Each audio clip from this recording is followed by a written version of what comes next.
नमस्कार, मी राहुल दे. मी जळगावला माझ्या हृदयाची पंपिंग 23% झालेली होती.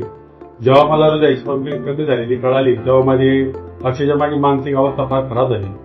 नंतर मला कळालं, माझ्या सासऱ्यांच्या माध्यमातून मला कळालं त्यांची ट्रीटमेंट डॉक्टर अतुल पाटील सरांकडे होती. 8 क्लिनिकला. मग आम्ही सेकंड ओपिनियन म्हणून डॉक्टरांकडे आलो.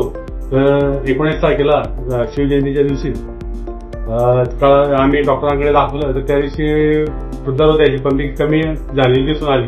सरांनी मग अँजिओग्राफी करण्याचा आम्हाला सल्ला दिला. त्यांच्या सल्ल्यानुसार आम्ही अँजिओग्राफी केली.